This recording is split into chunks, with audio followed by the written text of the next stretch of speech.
करते हैं। 25 तारीख को बैठक हुई सर, कहा गया कि उसमें जो है तमाम जो है संगठनों की जो है लोग शामिल हुए और जो है अच्छी लंबी चर्चा हुई सर।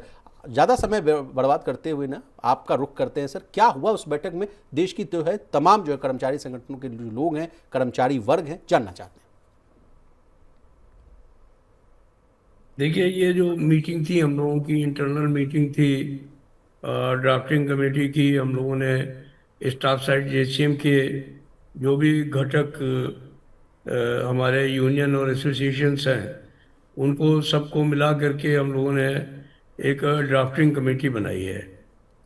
और उसमें जो स्टैंडिंग कमेटी में लोग हैं वो तो हैं ही हैं, लेकिन जो स्टैंडिंग कमेटी में नहीं है हमने उनको भी शामिल करने का काम किया है, क्योंकि हम चाहते हैं कि ज़्यादा से ज़्यादा लोग इसमें पार्टिसिपेशन करें और जितने लोग अपनी राय देंगे वो केंद्र सरकार के कर्मचारियों के हित में होंगी।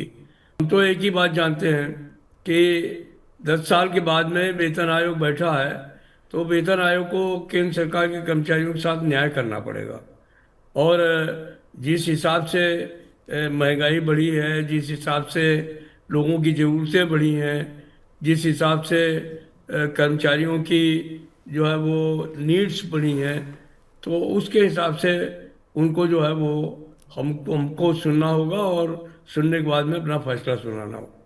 ये है कि पिछले साल जनवरी में 8वें वेतन आयोग के गठन का सरकार ने बात कही थी कि साहब हम करेंगे। 1 साल हो गई और अभी तक पहला, अगर जहाँ तक मैं सही हूँ, कर्मचारियों के साथ एक भी अभी तक कंसल्टेशन प्रोसेस स्टार्ट नहीं हुई। जो चेयरमैन बनी है वो और बाकी के सदस्य हैं, आप लोगों के साथ अभी तक कोई चर्चा परिचर्चा नहीं हुई।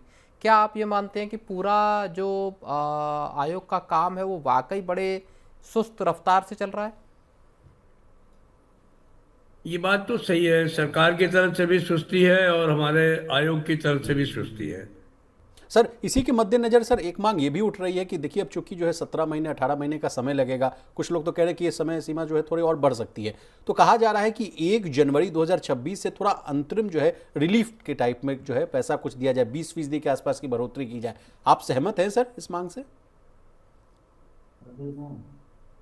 अभी तक इस बारे में हम लोगों ने आपस में कोई चर्चा नहीं की है, जी लेकिन बहुत सारी बातें जो पे कमीशन में के साथ जुड़ी रहती हैं, जो पहले भी हुई हैं, उनमें जैसे डीए के मर्जर का सवाल है। जी सर, कहा जा रहा ये है कि सवाल बेसिक में उठेगा। 50% जो है डीए मर्जर की बात कही जा हाँ, रही है। बेसिक में जो भी उसको मिला दिया जाए ताकि वो बेसिक पे बन जाए, और बेसिक पे के हिसाब से हमको महंगाई भत्ते और जो दूसरे जो अलाउंसेस हैं वो उस हिसाब से मिलने लगे। चलिए तो सर एक और, हमारी राज तकरार जो भी होनी है वो सरकार से होनी है। चलिए हम पे कमीशन से अपनी बात को पूरी ईमानदारी से, पूरी दृढ़ता के साथ रखने का काम करेंगे। पे कमीशन हमारी बात मानेगा, बहुत अच्छी बात है। नहीं मानेगा तो उसके लिए हमारे पास में संघर्ष का रास्ता हमेशा खुला है, और उसके लिए हम लोग कभी भी जो है वो पीछे हटने वाले लोग नहीं हैं। चलिए मिश्रा सर, रार तकरार और विवाद की बात हो रही है सर, तो एक और जो है सबसे बड़ा विवाद का जो कारण बन रहा है वो कहा जा रहा है कि एनपीएस यूपीएस खत्म हो और ओपीएस की बहाली की मांग कही जा रही है। पुरानी पेंशन को जो है वापस लौटाने की बात कही जा रही है। इस पर आपसे हम जानना चाहेंगे क्या है ये मुद्दा सर? बहुत अच्छी बात है, अगर ओपीएस वापस हो जाए तो इससे अच्छा कुछ भी नहीं होगा। लेकिन अगर ओपीएस वापस नहीं होती है तो हम लोग इस बात का पूरा प्रयास कर रहे हैं कि जो ओपीएस के फीचर्स हैं वो यूपीएस के माध्यम से हमारे सरकारी कर्मचारियों की जेब में चले जाएं। उसकी दिशा में हम लोग आगे बढ़ने का काम कर रहे हैं। काफ़ी कुछ सफलता मिल भी गई है, जो बची खुची है उसके लिए भी प्रयास कर रहे हैं। तो क्या सर कुछ मॉडिफिकेशन आप यूपीएस में करवाना चाहेंगे या एनपीएस में बॉस? नहीं, यूपीएस में तो मॉडिफिकेशन हो ही रहे हैं।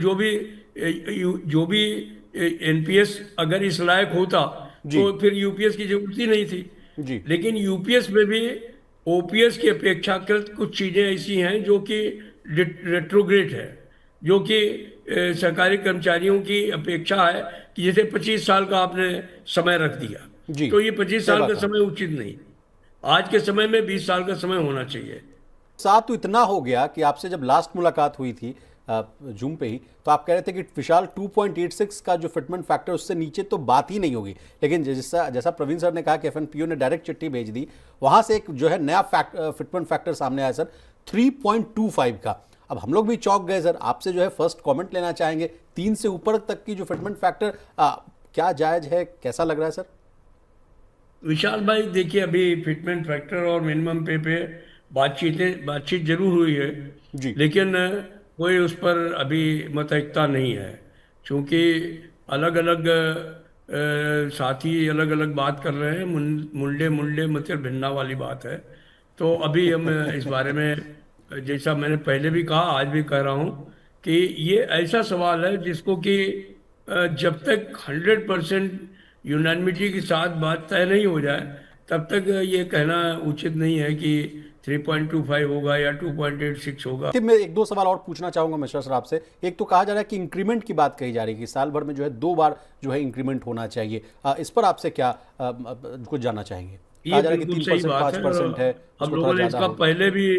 इसका पहले भी हम लोगों ने जो है वो मांग की थी 7वें वेतन आयोग के समय में ही, और काफ़ी आर्गूमेंट्स हुए थे इसके ऊपर।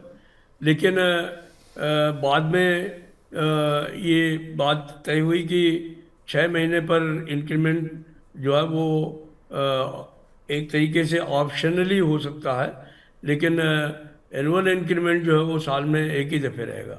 हम इस बार फिर जो है वो इस साल में 2 बार इंक्रीमेंट के सवाल को लेकर के जाने वाले हैं, क्योंकि एक तरीके से जब प्रमोशन लोगों को मिलते हैं तो अगर हम 1 साल तक वेट करेंगे तो कई लोगों का जो काफ़ी नुकसान हो जाता है। और मान लीजिए 1 जनवरी से इंक्रीमेंट आ रहा है, जी और अगर किसी आदमी का उससे पहले प्रमोशन जो है वो नवंबर में या उसी महीने के आसपास होने का मामला है, तो फिर उसको काफ़ी नुकसान होने का काम होता है। तो अगर एक बार जून में और एक बार जनवरी में, जुलाई में और एक बार जो है वो जनवरी में इंक्रीमेंट मिले, तो इससे क्या होगा कि उनके जो प्रमोशनल जो फिक्सेशंस हैं जी उनमें उन लोगों को काफ़ी लाभ मिलेगा। इसलिए हम इसकी मांग कर रहे हैं। चलिए सर। प्रवीण भाई, एक बात बताया आपको कि देखिए, ये जो पे कमीशन है, इसने जो सवाल का क्वेश्चनर भेजा है, इसमें बहुत सारी चीज़ें काल्पनिक हैं। जी आपने हमारी जो तनख्वाह से पैसा कट रहा है उसको आप हमको 1/10 दे रहे हैं। हमारी मांग यह है कि नहीं, आप जो है वो हमको कम से कम जो है वो हमारा जो पैसा आप काट रहे हैं उसका कम से कम आधा पैसा तो हमको वापस करिए। आप कहते हैं कि आप वॉलंटरी रिटायरमेंट लेंगे तो हम आपको जो है वो 60 साल के बाद में आपका पैसा वापस करेंगे। तो ये तो बिल्कुल जाति वाली बात है, जुर्म की बात है। तो ये हमें बर्दाश्त नहीं है। हम इसको वापस कराने का काम जरूर करेंगे। ओके और अगर ओपीएस आ जाए तो फिर तो क्या करना है, जी ओपीएस की मांग को लेकर के तो हम लोग लड़ ही रहे थे। चलिए लेकिन चलिए, हम तो कहेंगे प्रधानमंत्री जी को बधाई देता हूं कि उनको समझ में आ गया। उन्होंने आधी पेंशन तो दे ही दी, आधा 60% फैमिली पेंशन दे दिया, अभी 10,000 रुपये जो है वो मिनिमम पेंशन देने का काम कर दिया। जी। तो हमको लगता है लेकिन कि जो आप दूसरी तारीफ मुलाकात कर रहे में हैं, ये तारीफ जो कर रहे हैं बचा मिश्रा हुआ है वो साहब, भी सब मिल जाएगा। लेकिन मिश्रा साहब आप जो तारीफ कर रहे हैं, तो सर आउट ऑफ 30 लाख मात्र 1,22,000 लोगों ने ही यूपीएस को ऑप्ट किया। फिर ऐसी क्या वजह थी कि बहुत कम संख्या में लोगों ने यूपीएस को चुना? कोई बात नहीं है। देखिए, जिस समय पहली बार इनको छूट मिली थी उस समय टोटल ऑप्ट करने वालों की संख्या जो है वो 26,000 थी। बाद में दूसरी बार मौका आया तो वो बढ़ करके करीब 70-80 तक गया। अभी आप ये तो मानेंगे कि मतलब करीब 2.5 लाख के करीब लोग जो है वो आज की तारीख में इसको ऑप्ट कर चुके हैं। फिर उसको अपने एफिलिएट्स के बीच में भेजने का काम करेंगे, उनकी सलाह लेंगे, और फिर एक उनकी सबकी सलाह के बाद जो भी जो है वो बनेगा, एक ढांचा बनेगा पे कमीशन के मेमोरेंडम के लिए, वो हम लोग तैयार करके और फिर अपने पे कमीशन को भेजने का काम करेंगे। और फिर जब वो बुलाएंगे तो उस समय उस पर बातचीत होने का काम होगा। हमारा एक ही प्रयास होगा कि जो भी गाइडलाइन और डेडलाइन या शेड्यूल पे कमीशन तय करता है, हम उस डेडलाइन को मीट करें, हम उनसे एक्सटेंशन ना मांगे। क्योंकि ऑलरेडी बहुत डिले हो गया है, और इस डिले में हमें जो है वो अपने जो अलाउंसेस हैं उनके ऊपर जो बढ़ोतरी होनी चाहिए उसमें खतरा नज़र आता है। हालांकि हम लोग मांग करेंगे इस बात की कि भाई पे कमीशन डिले आपने किया है, इसलिए जब आप 1 जनवरी 2026 से इसे लागू करें तो बढ़े हुए अलाउंसेस भी जो है उसी तारीख से लागू होने चाहिए। जी।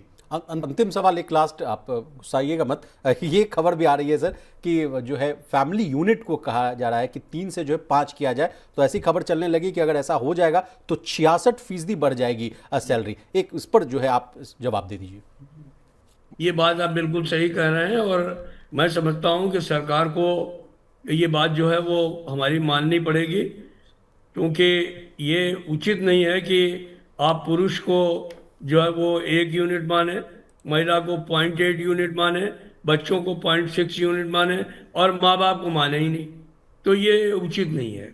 तो इसलिए हम पूरी तैयारी के साथ में इस यूनिट के सवाल पर जाने वाले हैं और ये आवश्यक भी है कि आज के दिन में अगर इस तरीके का हम लोग जो है वो करेंगे तो उचित नहीं है। सरकार को जो है वो इस बात को मानना चाहिए। अभी सीनियर सिटीजन्स के लिए बिल पास हो गया है, अगर कोई अपने माँ बाप का ख्याल नहीं रखेगा तो उसको जेल जाना होगा।